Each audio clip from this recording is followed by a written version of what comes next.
உலக சாதனை புத்தகத்தில் இடம்பெற்ற நெல்லை ஓவிய மாணவி பாளையங்கோட்டை ரெட்டியார்பட்டியை சேர்ந்தவர் மாணவி தீக்ஷனா. இவர் பாளையில் உள்ள பள்ளியில் பயின்று வருகிறார்.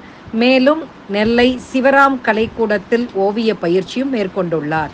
பல்வேறு வித்தியாசமான ஓவியங்களை வரைந்து விழிப்புணர்வு ஏற்படுத்தி வருகிறார். இந்த நிலையில் 99 தாம்பூல தட்டுகளில் பண்டைய தமிழ் இலக்கிய நூலான குறிஞ்சிப்பாட்டில் குறிப்பிடப்பட்டுள்ள 99 தமிழ் மலர்களை ஓவியமாக வரைந்து புதிய சாதனை படைத்துள்ளார்.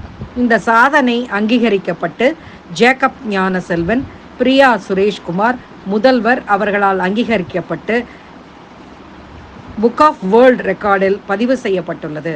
அதற்கான சான்றும் அவருக்கு வழங்கப்பட்டுள்ளது. மாணவியின் திறமையை பலரும் பாராட்டி வருகின்றனர்.